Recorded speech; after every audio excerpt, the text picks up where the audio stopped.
Welcome to This Week in South Carolina. I'm Gavin Jackson. This week, we're previewing the 2025 legislative session with House Minority Leader Todd Rutherford and Senate Majority Leader Shane Massey, who joins me in studio right now. Sir, welcome. Happy New Year. Happy session. Yeah, man. Thank you. Thanks for having me. And we didn't have to separate you two. It was just a scheduling conflict. I understand. But Senator Massey, I want to talk about the legislative session, some priorities for the Senate chamber and what we're going to kick off and what we're going to see happen next week, including this school voucher bill that is primed and ready to go. Tell us about that bill and how you see that moving right out of the gate. Well, you know, just a few years ago, this is one of the top issues for us in the Senate, especially the Senate Republicans, because we've been hearing, especially after COVID, a lot of input from parents all over the state about wanting more school choice options. And so a couple of years ago, we decided to move forward with creating education scholarship accounts. We target it primarily to poor children. And really, those are the only people who could qualify. You had to be in public school, you had to be lower income in order to qualify. We did a lot of work on that a couple of years ago, spent a lot of time looking at other states that had targeted it. We got it done, and then we had some setbacks with the court, of course. So we've been looking at the Supreme Court opinion and spending some time on it, and think we got it fixed now. So we're going to try to come out of the gate with that. Yeah, that's what we're talking about. We saw the Supreme Court in September make their second ruling when it comes to using public dollars for private education. They found that unconstitutional with our state constitution. How would using the state educational lottery funds be different than taxpayer dollars, which is what's proposed in this forthcoming legislation? Yes, so I think the effort right now is going to be to mirror the process that we use for our college scholarships, for our Life and Palmetto Fellowship project, which have been very popular across the state for the last really about 25 years. So we're going to mirror that program that has worked well, has not been challenged, and if it works for colleges, we think it'll work for K-12 as well. So it's going to withstand a challenge in your opinion. Do you think there's going to be any speed bumps when it comes to amendments or changes to it, or what's it going to look like when it comes to floor debate? Well, I expect we'll have a pretty rigorous debate in the Senate. We always do on things like that, but we had some committee conversation about it. And, you know, we're coming out of the gate with it. It's the first thing. We have a lot of new senators coming in. I expect we'll have a good bit of debate. There'll probably be plenty of amendments for us to consider as we go along as well. But I'm optimistic that the Senate will get something passed on that. And when the House sees the Senate working, some would say, as faster than the House, they must maybe take some heed to that. I mean, there's money in the budget already for the past Education Scholarship Trust Fund. There's $30 million or so. So it's been funded in a sense. And that money will obviously be moved around, I guess, because that's no longer there. But will the House take notice? Are you working with the House? Are they aware of the speed that you guys are trying to get this done and the need for this? Yeah, so I have a very good relationship with the Speaker. We talk regularly. We try to communicate about what's the House going to be doing this week, what's the Senate going to be doing this week, make sure we're not overstepping each other. But also it's good just to know where each side is headed. But we have a great working relationship. They know we're going to be taking these things up. And so they're taking a little bit of a different approach first, letting us go with this issue right off the bat. Has that always been the case, working, like communicating? I mean, is this new? It sounds like, you know, that it makes the most sense to people when you see both chambers with these super majorities of Republicans, but I'm sensing it's not. I don't know that it's always been that way. Yeah.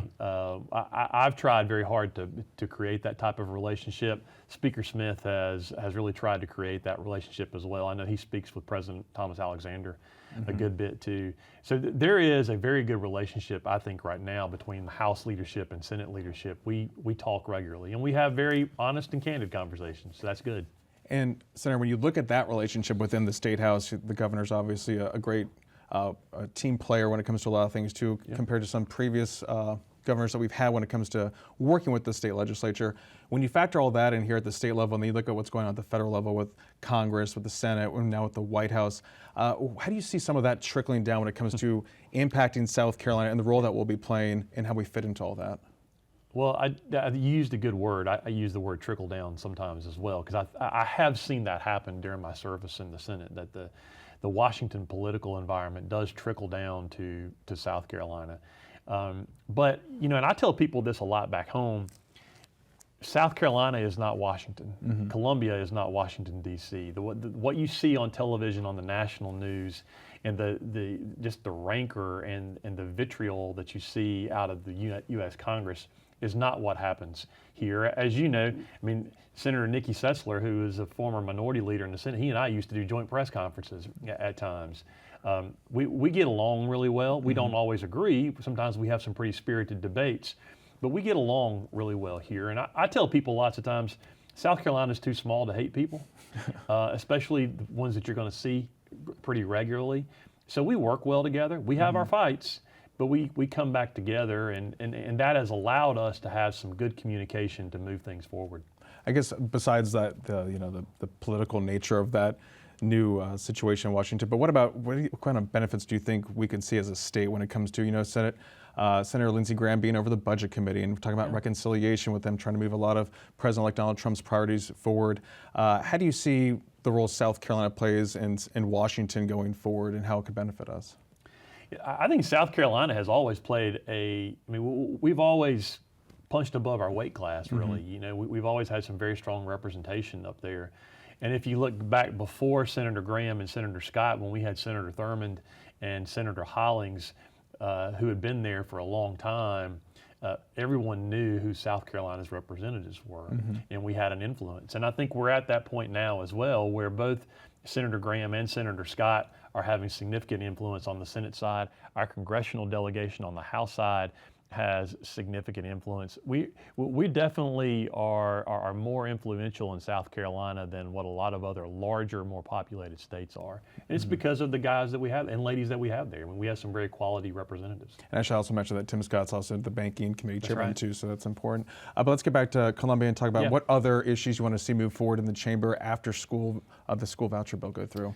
So we're going to start off with education, of course, but then after that, we're going to be dealing with some criminal justice and just some public safety issues. There were a few things that got hung up last year that we just didn't quite get across the finish line. Things like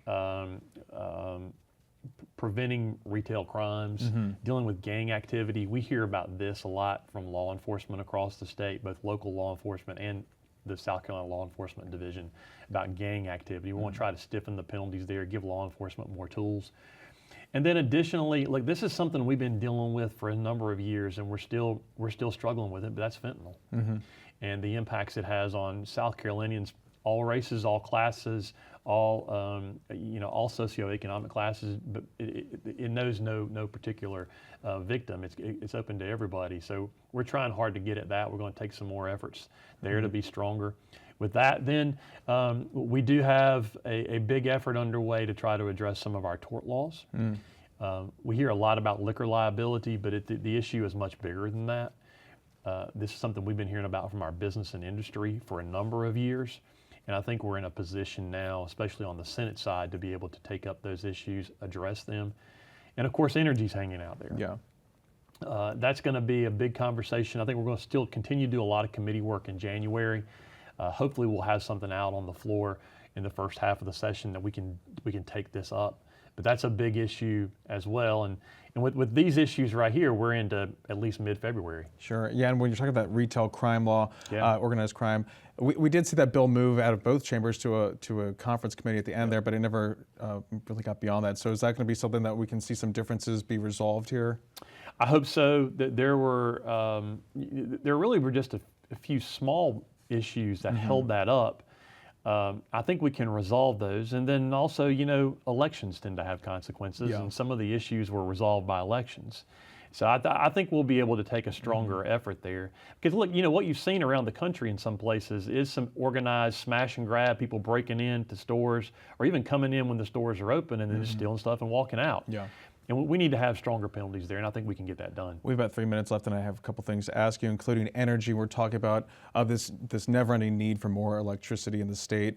And when we look at what happened with the VC Summer Boondoggle, that $9 billion nuclear expansion that never really took off, but ratepayers are still paying for, how do you mesh that with the needs for energy in our state? We're talking about data centers, advanced manufacturing, as well as just trying to keep up with it with the legislation that's been proposed that got stuck in the Senate that passed the House last year. Where does that bill go going forward? Because there has been a lot of work in the off season dealing with this situation. You're right about that. We did a lot of work in the fall on the issue. This is a hard one. It really is. This is a hard issue to deal with because it is very consequential no matter which decision you make.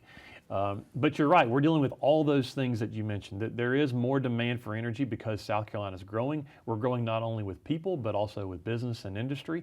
And we're getting more data centers, as you referenced, and they use a lot of energy. On the other hand, especially for Dominion and Santee Cooper customers, co-op customers, we're paying for VC Summer for the next 15 years or so, and we're not getting anything out of it. So you've got to try to balance that. One of my big concerns is I don't want those customers to have to pay any more than they have to pay. I want to make sure they have the power they need, but I don't want them to pay more than what they have to pay. So you try to balance all those things out. It makes it very difficult. We did a lot of work in the off season. We're going to continue working on it. I'm optimistic we'll be able to move something on that this year. Yeah, it's going to be a big lift too, but something that everyone wants to see. Be. You did mention that there have been some consequences as a result of the elections. We have seen your chamber get more conservative. There's also 13 new members. That's not just Republicans, but that's across everyone. So we'll see some changes happening there. With that being said, do you see some more conservative legislation moving through the chamber, social legislation when it comes to abortion, for example? We are at a 6-week abortion ban right now on the books. Do you think we could see that come back up again now that you have maybe stronger numbers and a supermajority in the chamber? Well, I'll just say, we went through the priorities, and you heard what our top priorities are. We're really focusing on a number of the criminal justice, public safety, financial issues, educational issues, things that we hear about the most. I don't know that I can tell you that social issues won't come up, but I do think that there is a real effort this year to get at some more of the bread and butter issues, financial issues that we hear about from South Carolinians all over the state. Has that been a message that you've sent to your caucus as well, saying, hey, let's get through some of these bigger issues first before? It's really a message that the caucus, each senator has sent to each of us collectively. It's not really a leadership-driven, top-down approach, which is not really how we operate in the Senate either. But I think there's a real consensus in the Senate to move those priority issues that we have, and then we'll see what comes up. Something's always going to happen that we have to react to. Yeah. But those are the issues we're going to start with. Yeah, a lot to look at. We'll be talking throughout this session that ends in May, so a lot to come. That's Senate Majority Leader Shane Massey. Thank you so much. Thanks, Gavin. Joining me now is House Minority Leader Todd Rutherford of Columbia. Todd, thanks for joining me. Thank you for having me. So, Todd, we just spoke with the Senate Majority Leader Shane Massey about what the Senate Republicans' top priorities are and plans for the new legislative session. What are Democrats looking to do in the House, where Republicans have had a supermajority and Democrats only hold 36 of the 124 seats? What Democrats are looking to do is what we're always looking to do, which is take care of the people of South Carolina. And what that looks like is making sure that education is across the board. It is for everyone, not just for those that are attending private school, but for public school students as well. It is to make sure that businesses can continue to come to South Carolina so that South Carolina can continue to grow. And by that, I mean that we've got to take care of our energy generation. We've got a big, huge, partially finished nuclear plant that we need to look at fixing up to get it to the point where we can start producing electricity from it. That's the only way we're going to get our electricity rates to a point where we can bring in new business and also have the generation that we need to supply that new business. So we've got across the board looks at things. We're going to make sure that people are taken care of because that's what Democrats do. Tom, when you talk about energy, we're talking about that big bill that the House Speaker was pushing through last year, made it through the House, got stuck in the Senate at the end of session. Sounds like they're going to pick up the ball this year and work on that, possibly moving that forward later this year, I guess maybe in February. But when you talk about not possibly, I can guarantee you the House is going to move that forward. I've got a companion bill that does similar things, except it doesn't change the PSC commission down to 5, which his bill does. But that is something that all leadership agrees is necessary. We know because we try and recruit businesses to South Carolina, and in doing so, one of the things they talk about is energy, the needs, and keeping it cheap. Mm-hmm. How do you do that with VC Summer, though, that $9 billion boondoggle that ratepayers are still paying for? Do you have to get someone in here like a Google or a major corporation to pick up the costs and cover those costs in terms of revamping those nuclear reactors that went nowhere? It's complicated, but the complication is met by our desire to make this work.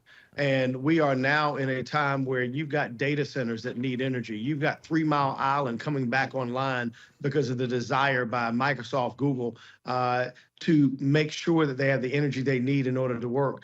South Carolina has the wind at our back. We've got Scout Motors. which is going to be right up near that area. They need energy. As we continue to recruit people to South Carolina, businesses to South Carolina, we've got something that is going to turn out, I believe, to be an asset, and that is this nuclear plant. I don't know how much it would cost to fix it, but there are multiple parties interested in looking at it because they know how much desire there is for the power that it could generate. I was at the South Carolina Economic Development Summit today. The governor spoke there, and he was also talking about this need for energy. Everyone's talking about that, of course, with advanced manufacturing in the state. You're talking about data centers in the state, huge plants. He even briefly mentioned coal, and I know we've been seeing a lot of coal plants go offline. Do you think there's a need to bring back coal at this stage? I don't think there's a need to bring back coal. I think natural gas would be the next step down from nuclear if we're not going to do nuclear. We're going to do the math, and we're going to make sure that the math works. Democrats are going to make sure that we don't have a baseload act part 2, but we also are going to make sure that the people of South Carolina have their energy needs met. We've got industry looking at South Carolina. We've got industry looking at building plants here, but we know that we can't service them with our current electric setup. We can fix that, I believe, with looking at that nuclear plant and also looking at things like natural gas. And Todd, kind of keeping with politics before we get into some more of this policy, at times it seems like Democrats and Republicans in both chambers are cordial enough to each other, but of course there's also frosty debates at times on the floor. Do you see a lot of cooperation? Are these some of the areas that we're talking about where there could be cooperation, bipartisanship when it comes to energy and reforms like that? You know, I continue to tell people that this is not Washington. We are not here to fight with one another. We are not here to try and play gotcha politics. We are all here to make South Carolina a better place. And in looking at our progress in the past, I believe we've done exactly that. There are going to be those things that we disagree on, like vouchers. There are going to be things that we disagree on, like some of our tax cuts. I think that tax cuts should be done with property taxes, not just income taxes. We are carefully stepping into the future, making sure that not just Democrats are taken care of, but Republicans as well, not just private school students, but public school students as well. And we think that with a meeting of the minds and some disagreement, we can get things done. In House Republican leadership, I know you're talking about not trying to be Washington. They continue to say that they're not trying to be Washington, but there are fractures in that caucus when it comes to Republicans in the House Freedom Caucus. Do you feel like that caucus is affecting things to the point where we are becoming Washington from your Democratic point of view? No, I don't think that the Freedom Caucus is going to drag us into being Washington as hard as they may try. And it's interesting when you look at the things that they talk about freedom. They're not interested in freedom. They're not interested in doing anything other than shining for themselves and standing out so that they get all the acclaim if it comes. If you want to talk about freedom, then talk about things like I bring up where stingrays, license plate readers, they don't care about anything like that. They could care less about South Carolina. They only care about themselves and trying to shine the light on them. And that's why they don't tend to last long. Todd, you pre-filed about 81 bills, I believe, so far ahead of the session that starts on Tuesday.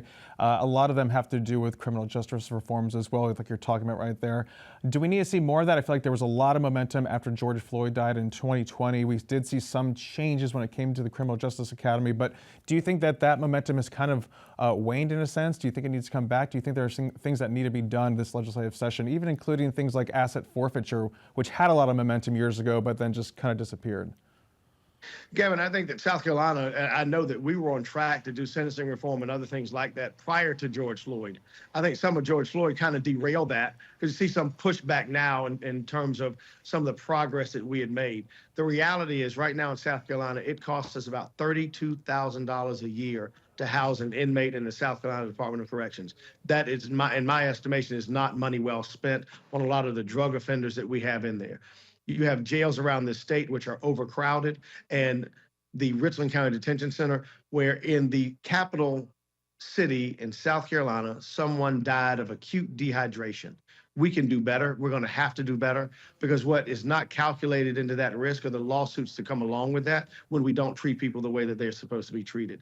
We have got to look at criminal justice reform, and in doing so, we can look at DJJ, which on any given day, I believe is supposed to house about 70 of our children, and they're housing 140, 144. They are well over capacity, and it is a time bomb waiting to happen. And so if we don't look at criminal justice reform, all we're going to do is continue to bat in lawsuits.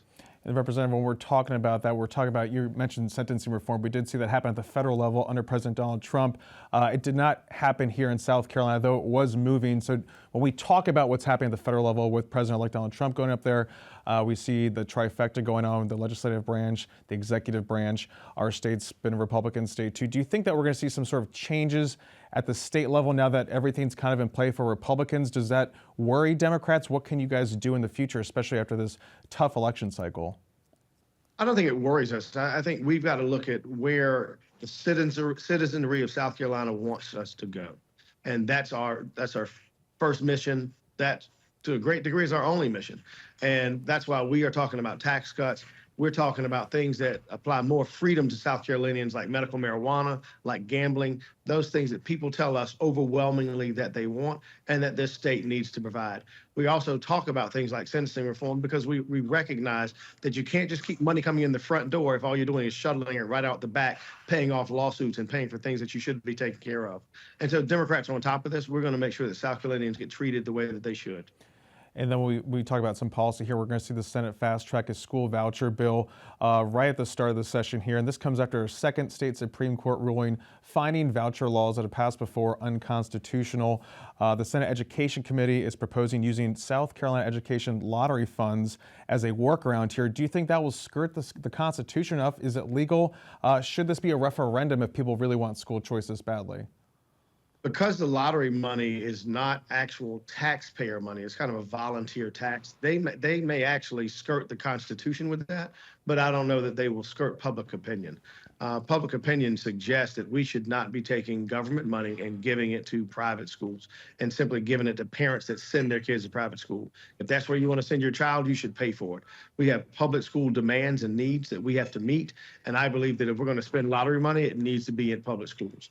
And so how they choose to give that money to rich people, send their kids to private schools, I don't know what they're going to come up with, but it is disappointing to see that money go out the door when it needs to go to our public school system.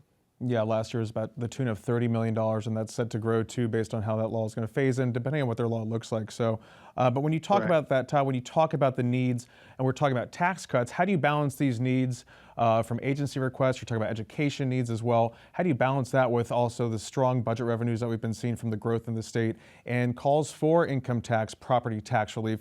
Where do you think those calls are going to go this session? So those calls are going to be met, and they have to be met, because when you look at our neighbors to the north, North Carolina, when you look at our neighbor to the west, Georgia and Florida, they have a tax plan that looks better than ours, and it is hard to recruit industry when people are able to sit back, look at the surrounding territory and say, hey, I'd rather go to Georgia because I can save money by going there. My executives can save money by going there. And so we are going to be competitive. And part of the way to be competitive is with a competitive tax rate. So it's not just that we just want to give money back. It's not just that we don't believe that that money is needed. It's that if we want to keep growing, if we want to keep the wind at our back, we have to be competitive with our neighboring states. So then what's the speed bump there? Because we always talk about this, and we have seen our income taxes go down by tenth of a percent every year because we've had such strong growth. But what's blocking more from being done? I mean, obviously you're in the minority here, but if you also support a lot of this, then what's the speed bump here? The speed bump gets to be that we need the revenue. You'll see a Freedom Caucus proposal, I believe, that do away with all the income tax. Well, in South Carolina, that provides us with about $9 billion in revenue. And we use that money to take care of things like schools and prisons and roads. So you can't just get rid of it. It's something that we would not have to do if you did not see the competition from other states. But with that competition, we're going to have to meet that. We're going to have to deal with it so that we can continue to be competitive. The speed bump continues to be that revenue could be used for, say, DJJ. It could be used for the Department of Corrections. It could be used for the Department of Mental Health. So it's not that we don't need the money. It's not that we're so good that we can give money away. It's that in order to continue to grow, we've got to recognize that and meet that where it is. Todd, we have about 2 minutes left. I want to ask you a couple more questions, including one on medical marijuana. You've pre-filed a bill about this. We've also seen Beaufort Republican Senator Tom Davis really make this his charge over the past few years, trying to get this bill across the line. He got it out of the Senate in 2022, but it died in the House on a technicality. It doesn't seem like there's as much momentum in his court, in his chamber, to get this back over to the House. What makes it such a heavy lift? What do you think could happen this year when it comes to medical marijuana? I'm embarrassed to be in the South Carolina House of Representatives not having passed a medical marijuana bill. This is something that almost every state in the country has recognized as necessary for people's freedom of their health care. Not only that, the number of veterans that we have in this state that suffer from PTSD that could possibly benefit from access to medical marijuana. And as I tell people all the time, if you're not interested, don't use it. But if you believe that it may help you, if a doctor believes it may help you, the fact that they can't prescribe it, but they can prescribe an opioid, which is nothing but synthetic heroin, makes absolutely no sense to me and about 70% of the South Carolina electorate. However, we haven't done it. We need to. It's hard to say kind of where the will of the body is going to be with so many new members in both the House and the Senate. So we'll get a chance to see that a little bit later on. We put our finger in the air. But right now, it's still something that we absolutely desperately need. And talking about other states that have passed laws that are on the books that are not on South Carolina books, we're talking about hate crimes law. The Senate, there's a bipartisan bill that the House has passed that the Senate has blocked multiple times over the years. Dealing with hate crimes, it's named after Senator Clementa Pinckney, who was one of 9 murdered 10 years ago, coming up this summer at Mother Emanuel AME Church. Senate Republicans who are blocking it say there is no need for additional laws when it comes to this, and also that it could infringe on free speech, which, as the way it was written last year, could not. Now, the 10-year anniversary of that horrible tragedy is in June. Will we see this pass? Does this hate crime bill need to pass? This hate crimes bill absolutely needs to pass. And if they don't feel like it's necessary, then let's see after we pass it. And if we don't feel like it's necessary then we can get rid of it. But what we know is that in Charleston, South Carolina, the catalyst for a number of these states to do exactly that, to pass a hate crimes bill, happened right here. And it happened because, as you mentioned, 9 people got killed in a church, one of them a member of that body. For that body to continue to act like hate does not exist, for that body to continue to act like other states are wrong in passing hate crimes law, and passing a hate crimes law, it's disheartening, it's embarrassing, it's something that we need to get around and make happen. And we'll have to leave it there with House Minority Leader Todd Rutherford. Todd, thanks so much. Thank you. And thank you all as well for joining us for South Carolina TV. I'm Gavin Jackson. Be well, South Carolina.